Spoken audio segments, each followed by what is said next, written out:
perkhidmatan internet. Okey, baik. Seperti dijanjikan, hari ini di Sinar Sahab Pagi Malaysia, kita nak berkongsi kepada anda, penonton semua, berkenaan dengan stroke haba. Memandangkan cuaca agak panas di luar, walaupun mungkin ada disulami dengan hujan, tapi itulah cuaca kita di Malaysia, hujan panas tu kita perlu ambil maklum lebih sikit lah, sebab anda boleh ataupun ada kebarangkalian untuk terkena stroke haba. Tapi apa yang membawa kepada stroke haba tu, ada lagi punca-punca faktornya. Jadi kita nak bincang hari ini di studio. Selamat pagi diucapkan kepada Dr. Siti Suhaila Hamzah, Pakar Perunding Kecemasan, Ketua Jabatan Kecemasan Hospital Sungai Buloh. Assalamualaikum. Selamat pagi, Doktor. Waalaikumsalam. Terima kasih bersama dengan kami.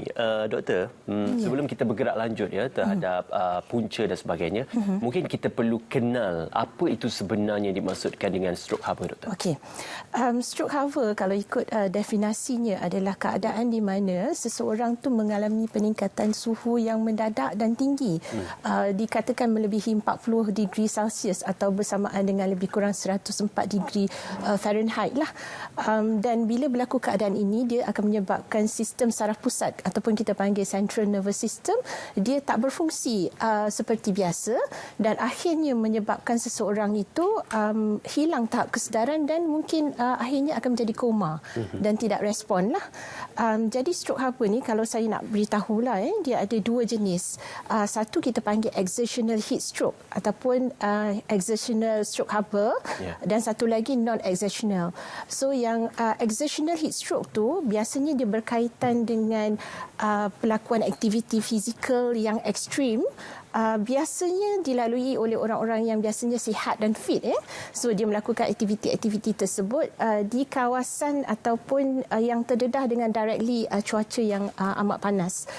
Jadi mereka rasa mereka fit, physically dia orang rasa dia orang fit, tapi sebenarnya keadaan ini akan menyebabkan stroke haba berlaku lah. Dan satu lagi jenis kita panggil non-exertional heat stroke ataupun nama lain dia classical heat stroke.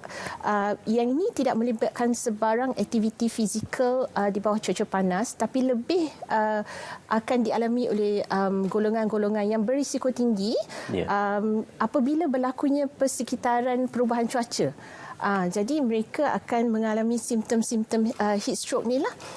Kalau saya boleh cerita mengenai siapa golongan yang berisiko ni. Yang pertama, of course, golongan yang memang tak banyak minum air. Maksudnya dalam badan tu dia memang kurang air, tapi dia rasa biasa sebab dia dah biasa kan. Tapi bila suhu panas dan tinggi dan serangan fenomena cuaca panas ni, so dia akan terkesan.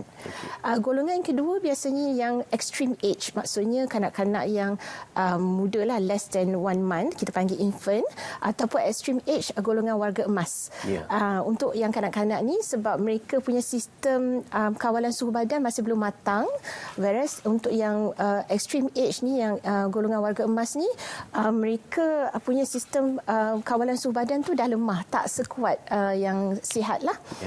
Dan golongan yang seterusnya adalah golongan yang sebenarnya tidak dapat bertindak balas dengan sewajarnya bila berlakunya perubahan cuaca.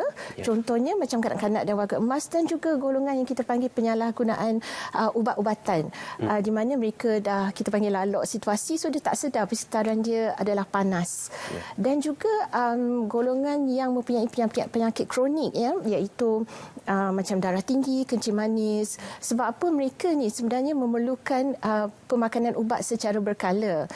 Jadi ubat-ubat ni setengahnya dia akan secara kita panggil dia punya adverse efek dia, dia mungkin kurang kebolehan untuk mengeluarkan haba daripada badan. Tapi jangan sampai tak makan ubat pula waktu cuaca panas ni. Dan golongan yang seterusnya adalah mereka yang melakukan penyalahgunaan ataupun mengambil ubat simptomatik ataupun ubat yang boleh menaikkan suhu badan. Contohnya macam kokain, amfetamin, biasanya kita dengar dalam penyalahgunaan golongan remaja. So secara tak langsung, sebab ubat ni memang menggalakkan penghasilan haba dalam badan. Dan satu lagi sebenarnya golongan di mana mereka ni belum dapat beradaptasi secara fisiologi dengan persekitaran yang baru untuk mereka. Contohnya macam para atlet kan, sebab tu dia ada penasihat ahli para doktor ahli sukan, di mana kalau dia nak pergi ke kawasan ataupun negara yang lebih panas, dia akan pergi sana lebih awal, lebih kurang seminggu hingga 2 minggu, supaya fisiologi badan boleh beradaptasi dengan cuaca di sana. Dan juga relevan kepada kita sekarang ni adalah musim haji kan. Cuaca di sana sangat panas, jadi jemaah haji kita akan mendapat nasihat yang sewajarnya lah daripada pengelola haji ni untuk melakukan beberapa langkah-langkah untuk mengelakkan. Di Malaysia tak begitu teruk, tapi kalau jemaah daripada negara-negara yang sejuk, dia akan mengalami lah kemungkinan untuk dapat heat stroke tu ada. Okey, baik. Daripada kesemua apa yang dijelaskan oleh Dr. Siti tu, bagaimana dengan pemakanan? Sebabnya ada orang kita ni kadang-kadang kata makan ni badan jadi panas lah. Adakah ia boleh menjadi penyumbang kepada heat stroke? Okey, dari segi pemakanan dan peminuman lah, satu memang kena ambil banyak air. Tapi telah dikatakan sebenarnya bila kita ambil makanan yang protein dia lebih sikit, kalau ikut sistem hadaman dalam badan, dia akan mengalami proses penghadaman dan denaturation. So penghasilan haba untuk makanan yang protein ni dia akan lebih sikit berbanding dengan karbohidrat lah. So salah satu daripada langkah-langkah yang akan kita bincangkan sebentar lagi mungkin mengurangkan sedikit pengambilan protein, tapi kita lebihkan sikit karbohidrat. Tapi itu bukannya syarat kita nak makan banyak sampai penambahan berat badan dan diabetik all that lah. Okey. Doktor, sebelum kita beralih kepada bagaimana ingin mengelakkan apa itu daripada terkena seseorang, apa antara mungkin simptom-simptom ataupun kesan-kesan yang boleh mengakibatkan kepada tubuh badan dan juga mungkin kepada organ tubuh badan seseorang? Okey. Baik, sebenarnya heat stroke ni dia punya gejala tu agak ekstrim ya. Boleh saya katakan biasanya mereka akan mempunyai suhu badan yang terlalu panas. Kalau kita sentuh dia memang panas dan kita nampak dia kemerah-merahan macam udang kena bakar tu ya, sebab suhu badan terlalu tinggi. Tetapi disebabkan oleh suhu badan terlalu tinggi, fungsi kawalan suhu badan yang terletak di kita panggil hypothalamus ya, dia punya pusat termostat tu dah haywire, kita panggil celaru. Jadi dia tidak berpeluh. Walaupun badan panas, dia tidak berpeluh. So kita tahu peluh tu salah satu pada menghilangkan haba melalui proses kita panggil penyejatan kan. So haba tu kekal dalam badan. So bila pegang sangat panas, lepas tu dia kemerah-merahan, dan biasanya bila seperti yang saya katakan tadi, dia punya sistem saraf pusat, central nervous system dah tak berfungsi. Jadi dia akan kita panggil confusion, keliru, dan ada yang geresah, gelisah. Lepas tu dia akan dapat kita panggil situasi delirium, iaitu meracau. Dan juga eventually dia akan jadi sawan, kejang dan eventually koma. Jadi kalau tengok dia punya simptom tu sangat ekstrim lah. Ingin saya tekankan di sini sebenarnya kalau ikutkan heat stroke tu adalah spektrum yang paling serius di dalam kita panggil heat related illness ataupun kita panggil kecelaruan fungsi badan disebabkan oleh cuaca panas. So dia daripada minor ke serius. So kalau kita katakan dia dah sampai ke serius, kadang-kadang orang kata prevention is better than cure kan. So yang paling minimum biasanya adalah heat rash, just ruam biasa sebab panas.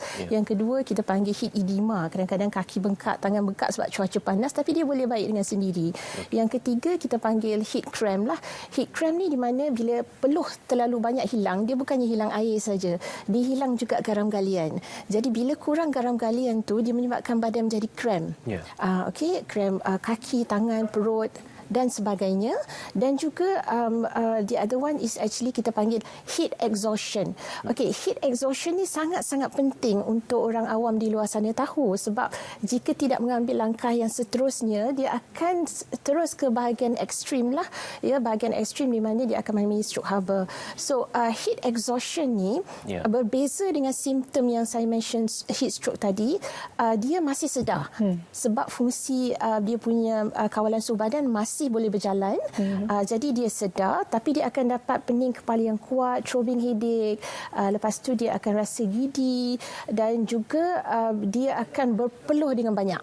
Sebab apa berpeluh dengan banyak? Sebab fungsi kawalan suhu badan tu masih berfungsi. Ya, jadi dia akan berpeluh dengan banyak, hilang banyak air, hilang garam galian. So akhirnya mereka akan rasa cramp, kaki cramp, tangan cramp, perut pun cramp. Dan juga bila hilang banyak air itu, dia punya nadi itu pun dah lemah, dia akan rasa terlalu penat lah. So bila dah ada simptom ni, orang awam kena tahu sebenarnya, kalau saya tak buat sesuatu, dia akan terus ke heat stroke. Tapi ada juga orang di luar sana, saya kuat lagi kan. So dia kena tahu sebenarnya dalam berasa beberapa minit, jika langkah-langkah awal tidak diambil, dia akan ekstrim terus kepada heat stroke lah ataupun stroke haba. Okey, jadi saya rasa eloklah untuk doktor perincikan apakah antara langkah yang boleh diambil sekiranya ada tanda-tanda tersebut. Okey, baik. Untuk heat exhaustion, which is kita panggil sebelum heat stroke tu, bila kita dah rasa macam tu, the first thing sebenarnya yang terbaik adalah kita lakukan cooling process dengan cepat pada diri sendiri sebab kita sedar kan. Jadi alihkan badan tu, alihkan diri anda daripada kawasan yang panas ke kawasan yang lebih teduh, ataupun kalau ada bangunan, kipas kan, lebih sejuk. Dan kedua, pastikan minum bukan air yang cukup, lebih air. Even kalau dalam cuaca yang panas, fenomena cuaca panas ni, ambil air yang berlebihan. Itu cukuplah, kecuali yang mana ada masalah berlebihan air dalam badan tu lain ceritalah ya. Lepas tu yang ketiga, dari segi pemakaian. Pemakaian tu kalau boleh elakkan memakai pakaian yang tebal.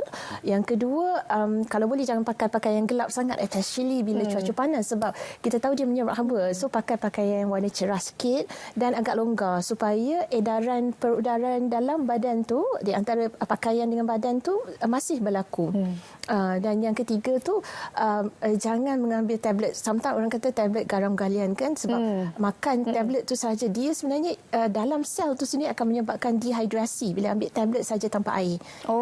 Garam galian. Yang keempat, sebenarnya ramai yang kata bila badan panas ni ambil Panadol, ubat panas kan. So kalau macam dalam heat stroke tu, dia tidak berkesan sebab bila kita ambil ubat demam tu, dia cuba menurunkan suhu badan pada tahap normal antara 36.5 ke 37.5, sebab kita punya termostat tu yang kawal suhu badan tu masih berfungsi. Tapi kalau dalam heat stroke, dia range suhu tu dah lari. Jadi ubat demam tu tak berfungsi. So paling baik adalah memberikan cooling process dengan cepat. So contohnya kalau berlakunya heat stroke, yang pertama sekali tentunya jangan panik, ya. Yang kedua, dapatkan panggilan kecemasan lah 999. Kalau ada orang lain di situ, minta dia yang telefon, kita attend pada pesakit atau orang awam yang pengsan itulah yang tak sedarkan diri. Yang ketiga, kita bawa orang awam ni seperti yang tadi lah, sebab dia ni dah pengsan kan, kita yang kena bawa ke kawasan yang lebih teduh, lebih sejuk, di dalam bangunan kalau boleh, dan pastikan aliran udara yang baik dan efektif. Contohnya kita pasang kipas, kipas ataupun mist fan ni yang ada wap tu, supaya dia dapat menghilangkan haba pesakit tersebut melalui kaedah kita panggil penyejatan. Dan kalau kita tengok dia memakai pakaian tebal, kita tanggalkan pakaian dia supaya hilangan haba tu boleh dapat melalui radiasi jugalah. Dan seterusnya, simple je sebenarnya, orang awam tu tak boleh berkerumun sebab dia menghalang pengaliran udara. Dan basahkan badan pesakit yang tak sedarkan diri tu.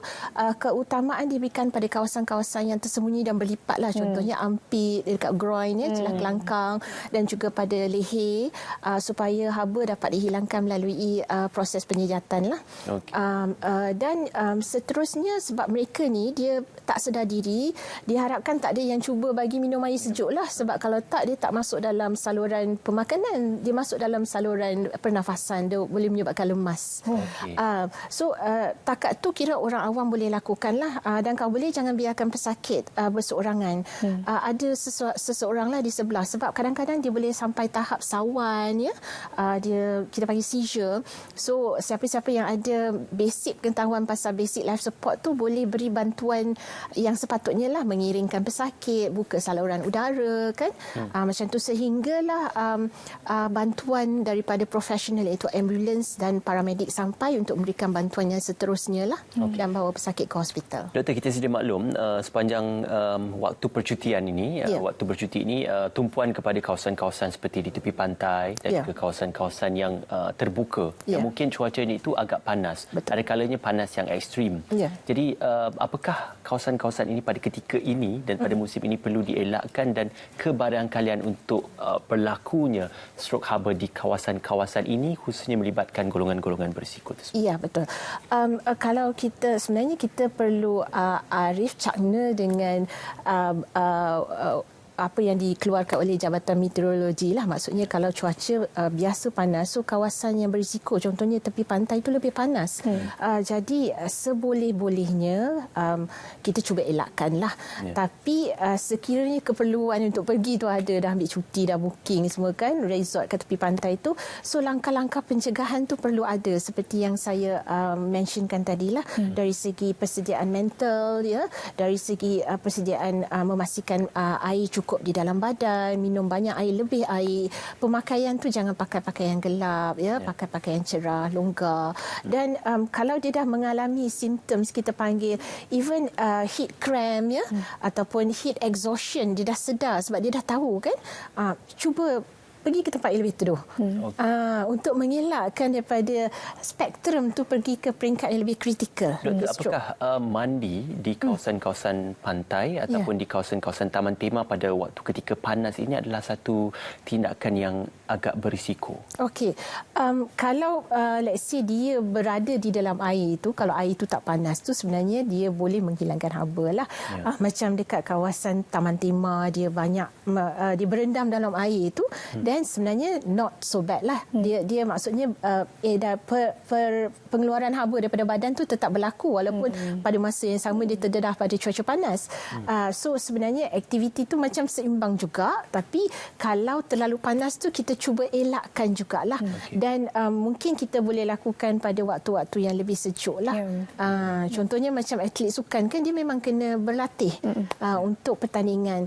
Jadi kalau tengok kita panggil jurulatih perlu peka dengan keadaan sekitaran dia punya anak-anak buah, dan kalau tengok cuaca terlalu panas dan boleh memudaratkan, mungkin boleh reschedule ataupun buat lebih petang sikit, ataupun mungkin yang sesuai malam, ya, kalau cuaca terlalu panas, untuk mengelakkan daripada terlambatlah bila dapat heat stroke.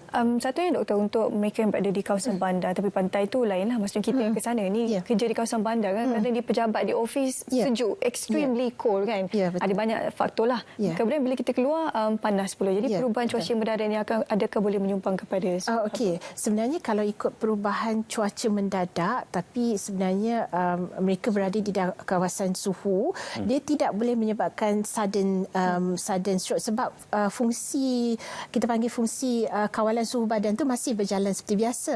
Ini kalau terlalu ekstrim secara peringkat tapi dia tak sedar. Maksudnya kalau macam seseorang tu sejuk, lepas tu dia keluar dalam situasi panas, dia akan merasa simptoms, kita panggil spektrum tu. Spektrum tu maksudnya dia kalau dia dah sampai ke heat exhaustion, dia sedar dan dia faham, so tindak balas perlakuan diri dia sendiri akan automatically masuk balik dalam, buka baju dan sebagainya. So biasanya orang-orang yang macam ni dia kurang risiko mendapat heat stroke. Siapa yang tak boleh buat perlakuan tersebut, macam kanak-kanak kecil, or even orang kita panggil bedbound, ataupun orang yang lalok sebab pengaruh dadah yang berlebihan, dia orang tak boleh, dia tetap berada di kawasan panas tu, dia berisiko tinggi. Jadi bahayalah kalau kita keluar daripada pejabat dalam suhu yang sejuk, tiba-tiba keluar ke kawasan panas. Biasanya automatically dia sendiri akan kawal diri dia lah. Kalau panas sangat dia pakai topi, dia buka coat, dan dia boleh lah, masih boleh. Tak ada masalah. Tak ada masalah. Doktor, ketika ini kita sudah pun mempunyai beberapa kita kata tools atau peralatan yang boleh membantu untuk kita mengelakkan badan kita terlalu panas bila berada di luar. Contoh penggunaan payung ataupun menggunakan kipas kecil yang boleh dibawa ke mana-mana secara botol. Jadi apakah usaha-usaha dan inisiatif seperti itu boleh mengurangkan risiko untuk stroke haba berlaku? Ya, betul. Definitely. Biasanya peralatan begini, ya, macam payung, ya. Payung pun ada jenisnya, ada yang transparent tu mungkin kurang lah. Payung, dan juga macam kalau kita tengok sekarang ni banyak jual kipas-kipas, ya. Kalau kita pergi ke pasar malam, kabut sale, even di supermarket memang dia jual benda tu. So kadang-kadang contohnya kalau kita pergi menonton sesuatu di kawasan terbuka, ya, pertandingan whatsoever, memang digalakkan bawa kipas. And then kita pakai kipas elektrik yang kecil, bateri tu, dia memang menggalakkan pengeluaran haba daripada badan melalui peluh, dan seterusnya peluh tu akan tersejat. So haba tu dikurangkan. Memainkan peranan penting juga memakai. Tapi kalau peluh tu tersejat dengan cepat, Ianya still membantu untuk mengeluarkan haba dalam badan. Kalau cepat tu tak begitu bagus lah. Tapi sebenarnya kalau macam heat stroke tu memang kena buat cepat. Extreme sebab dia medical emergency. Tapi kalau macam untuk orang awam biasa, dia jarang berpeluh dengan banyak. Sebab dia dah tahu bila dia panas, dia automatically akan pergi ke tempat yang redup lah. Kecuali kita panggil orang-orang yang macam nak cuba juga. Situasi macam ni kadang-kadang anggota kita panggil unit beruniform kan. Kadang-kadang mereka berada di situasi yang memerlukan ketahanan badan. Mentally dia rasa boleh tapi physically dia tak boleh. Orang-orang macam tu akan berpeluh tapi dia tahan kan. Sebab dia punya budaya begitu. Dia orang yang akan berisiko lah. Tapi jaranglah kita tengok dia bawa kipas, pakai kipas kan. Tak sesuai untuk mereka. Terima kasih doktor untuk pesanan tersebut. Kalau sekiranya berlaku situasi kecemasan, boleh pergi ke pusat kecemasan yang terdekat untuk mendapatkan rawatan kepada pegawai-pegawai perubatan yang berada di sana. Terima kasih diucapkan kepada Dr. Siti Suhaila Hamzah, pakar perunding kecemasan, Ketua Jabatan Kecemasan Hospital Sungai Buloh. Terima kasih doktor untuk nasihat yang diberikan. Sama, terima kasih. Okey, baik, kita nak bereaksi